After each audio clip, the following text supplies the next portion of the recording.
Do you want to have your query letter critiqued, but you don't want to pay to have that happen? It can be done for free, but it will be public out here on my socials. My name is Gina. I'm an author, editor, publishing professional. I help you make your writing better. Information on how to submit will be at the end of the video. And let's remember there is a real live person on the other side of this query. So we're all going to be constructive, not destructive, and nobody tell them just self-publish. That's not how any of this works. Let's jump in. In the Empire of Enshi, magic is deemed evil yet necessary. All those born with magical abilities must give up their life to serve the Empire. This is world building. Thea, a notably untalented conjurer that has spent her life locked away in a training convent, but as her 25th birthday approaches, she risks death if she cannot pass the conjuring examination that would deem her worthy enough to enter into imperial service. Tons of world building. What we have here is Thea sucks at magic, but she has to pass an exam or she's going to die. So that's what is here. I don't need to know that.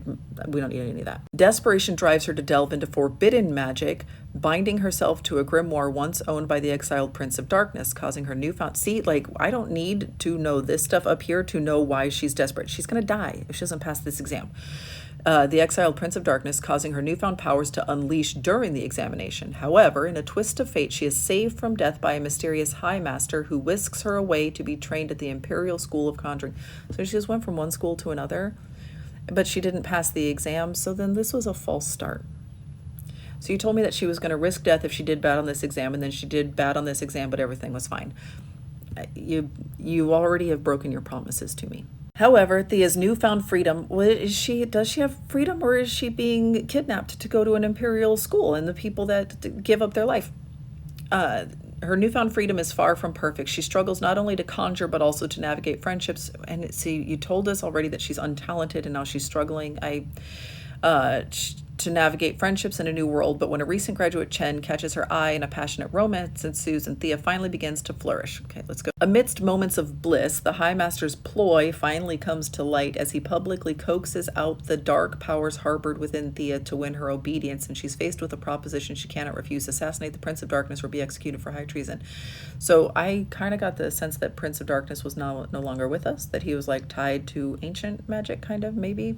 I just went back and double checked. He's exiled. He's not ancient, so he's exiled. Okay, so she's got to assassinate the guy who brought out all of her magic powers. We have a lot of details in here that are not part of that plot. I recommend trimming a lot of the fat. Again, just because you can use up to a page for your query letter does not mean you have to use the entire page. It is much better to send off 275 words that leaves everybody desperate for more in a good way, rather than to drone on for like 600 words and everyone's like, oh, where's the story in here? Like, trim the fat, get to the point.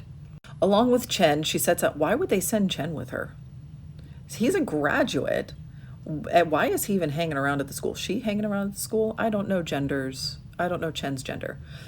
So why is Chen hanging around at the school if they are a graduate? And why are they sending Chen along with Thea if Thea's no good at this? This does not make a ton of sense. We've put the wrong details in here and we have introduced stuff that is unnecessarily confusing. Because imagine if we have Thea fails her exam, is given a second chance, but with that second chance comes this plot that she has to assassinate the person who gave her her powers. She is sent out to do that assassination and she's given this babysitter that she's been accidentally having an affair with. Like, oh, that sounded bad. Don't have an affair with the babysitter. This is a, like, temporary guardian. That's not great either.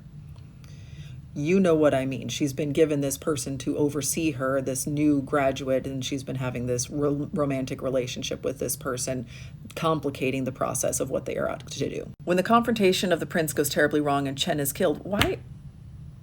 You're just breaking promises all over the place. Every time I start to think like, all right, we've got our footing here, it disappears, and not in a good way. This is like, why are we introducing characters that aren't going to matter, that aren't going to impact the plot here? The prince reveals that Chen was his creation and part of a carefully crafted ploy to win back his crown, but the dark magic of the grimoire has bound the two together, one life tied to the others, and Thea is forced into an alliance with a prince that will change her life forever. This sounds like this is kind of is this a series?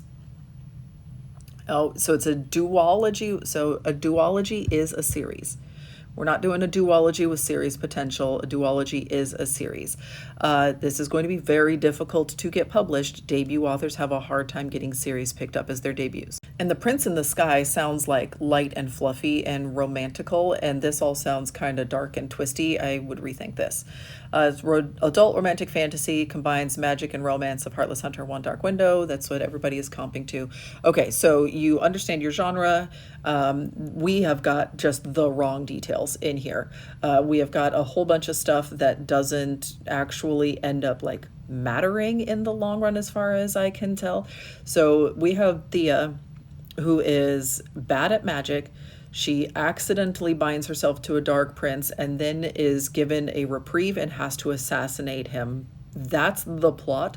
The rest of this doesn't necessarily belong in here. That's the conflict, that she can live her life and be like pardoned for her crimes to a certain degree if she bites the hand that feeds her. So she has to choose where her loyalty lies. Don't use that phrase because everybody uses that phrase, but that's the story that's in here, but you've got it buried beneath all of the rest of this stuff. You've got all of those 5 questions like answered mostly, but you've got them just buried in too many other details. Focus up, stay on the main character stakes, cut all of the extra world building stuff that does not need to be in here, and get to the meat of the story. If you want to submit, the information on how to do so is in my bio. I have a link in my link tree, no matter what platform you are on, that you can submit to have your query letter read here. I do have quite a lineup of these, and I'm not ever going to be able to get to all of them. If you would prefer not to do this publicly, I have an editing business in which we will do 3 rounds of editing back and forth, and information on how to submit for that is also in my bio. It goes to my website. If you don't want to wait for either of those very long lines, I have a class in which you can teach yourself all of this stuff. It's $30 for 3.5 hours worth of content. I priced it about the same price as an add-on workshop at a writing conference, but you don't have to travel and you can do it on your own schedule. It'll teach you the entire process, start to finish, how to keep yourself organized during querying, how to navigate some tricky etiquette pieces during the querying process.